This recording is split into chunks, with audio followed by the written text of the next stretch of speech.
अस्सलाम वालेकुम। इस वीडियो ट्यूटोरियल में हम सीखेंगे कि किस तरह से हम PHP लैंग्वेज में यूज़र से इनपुट लेते हैं और देन यूज़र की इनपुट के अकॉर्डिंगली हम उसे रिज़ल्ट किस तरह से शो करवाते हैं, या जो यूज़र इनपुट दे रहा होता है उस इनपुट को हम इस्तेमाल करते हुए अपने प्रोग्राम में जो रिज़ल्ट्स हैं, जो आउटपुट है, वो कैसे एग्जीक्यूट कर पाते हैं। अच्छा, आपके सामने मेरी स्क्रीन के ऊपर दो फाइल्स हैं। The first one is input.php, the another one is output.php, right? Input file के अंदर मैं एक फॉर्म क्रिएट करूंगा, क्योंकि आप जानते हैं कि यूजर से इनपुट लेने के लिए आपको फॉर्म्स यूजर के सामने रखने होते हैं, सिंपल वर्ड्स में। तो इनपुट की फाइल में मैं एक फॉर्म क्रिएट करता हूँ। देखिए, फॉर एग्जांपल हमने यहाँ पे लिखा लाइक फॉर्म, राइट। उसमें अब दो हमारे पास एट्रीब्यूट्स आपके लिए इस्तेमाल किए जाते हैं। एक होता है एक्शन के नाम से और एक हमारे पास होता है मेथड के नाम से, राइट। अब ये दो एट्रीब्यूट्स बेसिकली क्या काम करते हैं उसके ऊपर हम पहले बात कर लेते हैं। देखें, एक्शन का जो एट्रीब्यूट है, इसका सिंपल मतलब ये है कि इस फॉर्म के अंदर जो कुछ भी लिखा जाएगा और जब उस फॉर्म को सबमिट किया जाएगा तो इस फॉर्म का जितना भी डेटा है, इस फॉर्म के अंदर जो भी इनपुट ली जा रही है, वो डेटा आपको किस जगह पे सेंड करना है, किस जगह पर भेजना है, किस फाइल के ऊपर भेजना है। तो एक्शन वाले एट्रीब्यूट में आपको बेसिकली उस फाइल का नाम जो है वो पुट करना होता है। तो यहाँ पर हम उस फाइल का नाम दे देंगे। फॉर एग्जाम्पल मैं लिख लेता हूँ जैसे output.php। ये फाइल हमने क्रिएट की हुई है यूजर से। हम यहाँ पर यूजर की जो आउटपुट है वो हम इस फाइल के ऊपर यहाँ पे डिस्प्ले करवाएंगे। तो मेथड क्या है जी? मेथड सिंपल वर्ड्स में ये है कि अगर फॉर एग्जांपल आप चाहते हैं कि आपका जो फॉर्म है वो लाइक उसमें कोई कॉन्फिडेंशियल डेटा नहीं है, आपके फॉर्म की जो लेंथ है वो शॉर्ट है, तो फिर हम मेथड गेट यूज करते हैं। आपने याद रखना है हमेशा कि फॉर्म के जो मेथड्स हैं वो दो तरह के होते हैं। एक होता है गेट और एक होता है पोस्ट। गेट मेथड तब इस्तेमाल किया जाता है अगर फॉर्म की लेंथ कम है। लेंथ से मुराद ये है कि उसमें फील्ड्स कम है, तो फिर उसके लिए हम लोग इस्तेमाल करते हैं गेट मेथड। इसी तरह से अगर फॉर्म में आपकी कोई कॉन्फिडेंशियल डेटा नहीं है, for example you are not taking users any confidential data like passwords, like credit card information, तब हम गेट मेथड को इस्तेमाल कर सकते हैं। और एक गेट मेथड की मदद से जब हम कोई फॉर्म फिलअप करके सबमिट करते हैं और गेट मेथड इसमें अगर अप्लाई हो रहा होता है, तो जो भी फॉर्म के अंदर लिखा हुआ डेटा होता है वो आपको यूआरएल बार में डिस्प्ले होता है। ये सारा कुछ मैं भी आपको प्रैक्टिकली भी करके दिखाऊंगा। पोस्ट मेथड में ये होता है कि पोस्ट मेथड में अगर आपका फॉर्म लेंथी है, अगर आप फॉर्म के अंदर कोई कॉन्फिडेंशियल डेटा यूजर से ले रहे हैं, क्रेडिट कार्ड की इंफॉर्मेशन फिलअप करवा रहे हैं लाइक ई कॉमर्स वेबसाइट में, तो उसमें लाइक पासवर्ड्स लॉगिन सिस्टम है, पासवर्ड यूजर इंटर कर रहा है अपना, तो इस तरह के फॉर्म्स को हम हमेशा पोस्ट मेथड में इस्तेमाल करते हैं। बट फिल वक्त मैं यहाँ पर अभी आपको इस एग्जांपल में, इस वीडियो में मैं आपको लाइक करके तो दोनों दिखाऊंगा, बट जो हम इसमें एक्सरसाइज करने वाले हैं उसमें हम गेट मेथड का इस्तेमाल करेंगे। तो स्टार्टिंग में हम गेट मेथड यूज करते हैं, तो उसके लिए simple you have to put get only, right.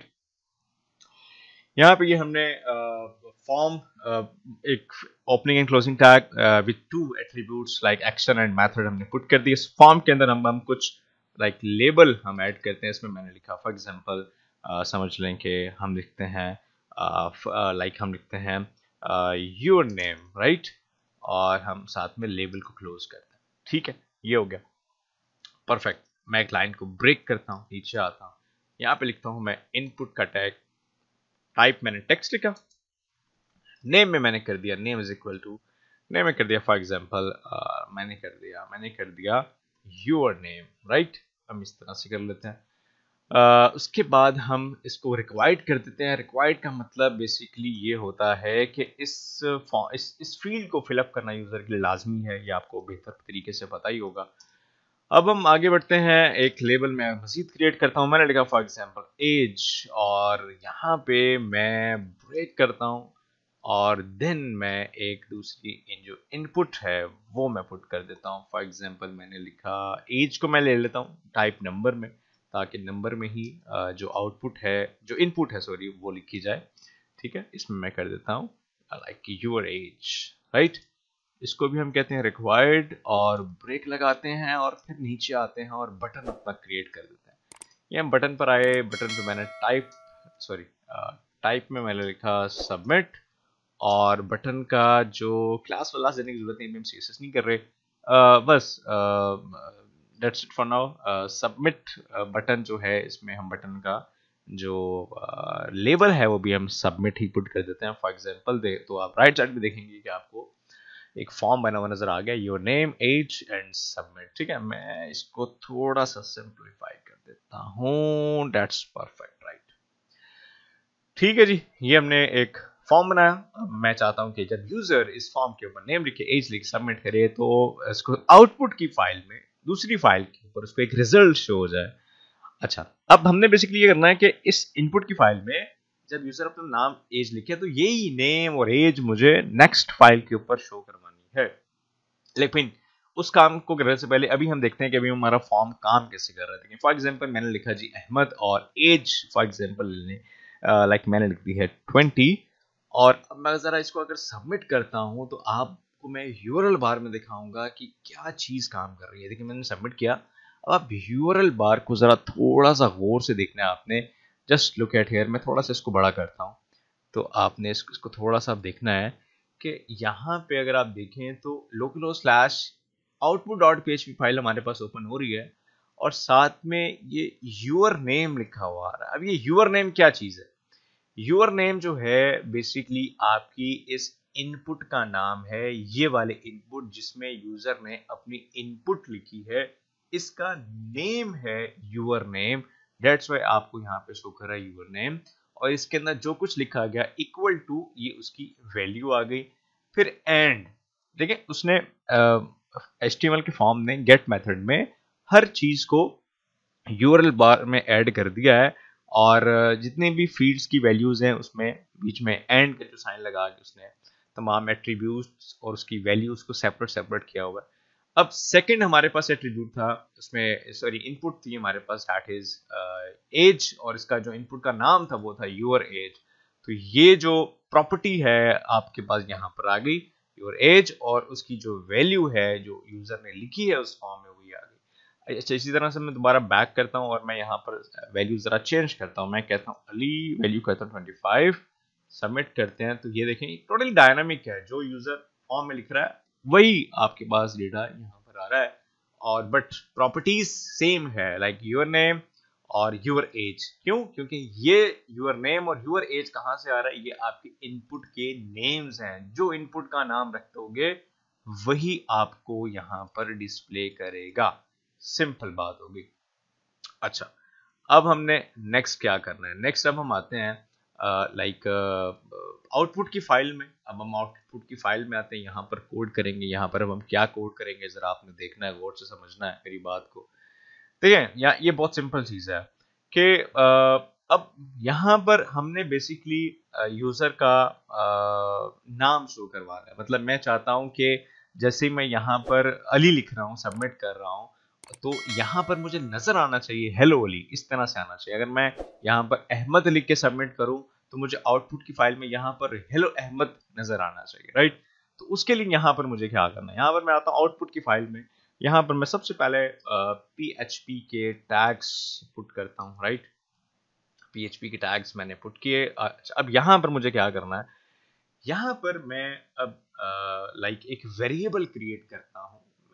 Variable का नाम मैं कुछ भी ले सकता हूँ। फॉर एग्जांपल मैंने लिख दिया name is equal to, right. अच्छा, अब यहाँ पर एक ग्लोबल वेरिएबल इस्तेमाल किया जाता है। जो ग्लोबल वेरिएबल बेसिकली हम इस्तेमाल करते हैं फॉर्म से डेटा रिसीव करने के लिए, राइट। तो हम यहाँ पे हम लिखेंगे वो, अच्छा, दो ग्लोबल वेरिएबल्स हम इस्तेमाल करते हैं मोस्टली, दैट इज $_get। एक ये ग्लोबल वेरिएबल हम इस्तेमाल करते हैं, ठीक है जी। और एक ग्लोबल वेरिएबल हम इस्तेमाल करते हैं, वो होता है कुछ इस तरह से। मैं आपको नेक्स्ट लाइन में करके दिखाता हूँ, दैट इज लाइक दिस, ठीक है, पोस्ट। अच्छा, अब इन दोनों में से इस्तेमाल कौन सा, गेट वाला हम यूज करेंगे या पोस्ट वाला यूज करेंगे, ये टोटली डिपेंड कर रहा होता है आपके फॉर्म के मेथड के ऊपर। तो अगर हम इनपुट की फाइल में देखें, फॉर्म का मेथड हमारे पास है गेट, राइट। तो जो फॉर्म का मेथड आप इस्तेमाल करेंगे वही आपको ग्लोबल वेरिएबल भी इस्तेमाल करना है। तो हम यहाँ पर गेट यूज कर रहे हैं, तो आउटपुट में यहाँ पर हम गेट वाले के साथ ही जाएंगे। यहाँ पर हम आ गए। अच्छा, अब इस नेम वेरिएबल के अंदर मैं चाहता हूं कि जो यूजर हमारा यहाँ पर जो भी अपना नाम लिख रहा है उसका नाम इस वेरिएबल में स्टोर हो जाए। तो कैसे होगा, देखें, बहुत सिंपल है। इस इनपुट का नाम क्या था, इस इनपुट का नाम क्या है, इस इनपुट का नाम हम देखते हैं इनपुट की फाइल में। इस इनपुट का नाम है योर नेम। तो सिंपल, इस इनपुट का जो नाम है वो नाम आप यहाँ पर ऐड कर देंगे। तो इस इनपुट के अंदर जो कुछ भी लिखा जाएगा ऑटोमेटिकली इस वेरिएबल के अंदर आकर स्टोर हो जाएगा। ठीक है। अच्छा, इसी तरह से फॉर एग्जांपल अगर मैं सेम नीचे कॉपी पेस्ट करूंगा, यहां पर मैं कर देता हूं इसको एज, और दूसरी इनपुट का नाम हमारे पास क्या है, दैट इज यूर एज। तो मैं यही वैल्यू, यही जो इस इनपुट का नाम है वो मैं यहाँ पे कॉल कर दूंगा। अब जब भी यूजर अपना नाम और एज लिखेगा, सबमिट करेगा, तो उसका लिखी हुई जो भी यूजर की वैल्यू होगी वो हमारे इन दोनों वेरिएबल में स्टोर हो जाएगी, और देन हम सिंपली इको करवा देंगे। देखिए फॉर एग्जांपल मैं लिखता हूँ हेलो, और साथ में मैं यहाँ पर लाइक एक स्पेस देता हूँ। ठीक है, ये आपको मैं ऑलरेडी पढ़ा चुका हूँ। तो यहाँ पर आ जाएगा लाइक एज, सॉरी नेम कर लेते हैं, नेम। ठीक है, तो अब क्या है जी, अब यूजर अपनी जो भी वैल्यू लिखेगा और सबमिट करेगा। देखिए फॉर एग्जांपल ट्राई करते हैं, मैंने लिखा यहाँ पर एहतशाम और मैंने एज लिखी 20 और मैंने सबमिट किया। तो जस्ट लुक एट हियर, यहाँ पे लिखा हुआ रहा है हेलो एहतशाम। अच्छा, अगर मैं यहाँ पे लिख रहा हूँ हेलो फॉर एग्जांपल अहमद और सबमिट कर रहा हूँ, तो जस्ट लुक एट हियर, आपको नजर आ रहा है हेलो अहमद। मतलब ये जो वेरिएबल है, जो वैल्यू है, ये वाला जो नाम है यूजर का, that is functioning like dynamically. ठीक है। अच्छा, अब हम आते हैं आगे, और अब हम लाइक इस पूरे को मुकम्मल करते हैं। मैं यूजर को बेसिकली डिस्प्ले करवाना चाहता हूँ हेलो अहमद, आगे आते हैं, स्पेस देते हैं और यहाँ पे लिखते हैं वेलकम टू वेबसाइट। ठीक है, इस तरह से आगे चलें, सेव करते हैं। जस्ट लुक एट हियर, लिखा हुआ है hello Ahmed welcome to website. अच्छा, यहाँ पे थोड़ा अहमद के बाद यहाँ पे थोड़ा कॉमा भी लगा देते हैं ताकि थोड़ा इस तरह से नजर आ जाए। ठीक है, hello Ahmed welcome to website.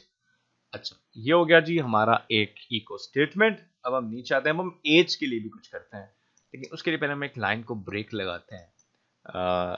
इसमें स्ट्रिंग के अंदर हम पास करेंगे ब्रेक, और नीचे आके लिखते हैं इको, और इसमें हम लिखते हैं for example your age is concatenate, space देते हैं कनकैटिनेट, और हम यहाँ पर वेरिएबल ले आते हैं एज वाला, दैट्स इट। अब क्या होगा, पहला सेंटेंस नजर आएगा यूजर को hello Ahmed welcome to website, और फिर अगली लाइन के ऊपर यूजर को नजर आएगा योर एज इज, ये मतलब जो इसने पुट की है वही एज उसको नजर आ जाएगी। ठीक है, राइट। मैं आपको सिंपल बस ये दिखाना चाह रहा हूँ कि एक फॉर्म से डेटा लेकर जब दूसरे हम पेज पर डिस्प्ले करवाते हैं, तो उस पहले उस डेटा को स्टोर कैसे करवाते हैं वेरिएबल्स में, फिर आपने उसको इको कैसे करना है। चले, मैं इसको सेव करता हूं और अब बैक करके वापस आता हूं, दोबारा से इसको इस फॉर्म को फिलअप करता हूं। मैंने लिखा फॉर एग्जांपल एहतशाम और वैल्यू दे दी, सॉरी एज की वैल्यू दे दी 25, सबमिट करते हैं। तो just look at here, you can see hello Ehtesham welcome to website, your age is 25। तो यहाँ पर जो है वो एहतशाम और जो 25 है, this is functioning dynamically, but बाकी जो टेक्स्ट है वो आपका स्टैटिक है। Hello welcome to website, your age is, ये तमाम जो टेक्स्ट है आपका, ये और ये टेक्स्ट, ये आपका स्टैटिक है। जो नाम आ रहा है और जो नंबर आ रहा है एज का, ये डायनामिकली काम कर रहा है। तो आई होप कि आपको इस वीडियो में क्लियर हुआ कि आपने यूजर से वैल्यू लेकर उसको किस तरह से डिस्प्ले करना होता है। ठीक है, चलें मिलते हैं नेक्स्ट वीडियो में एक एक्सरसाइज के साथ।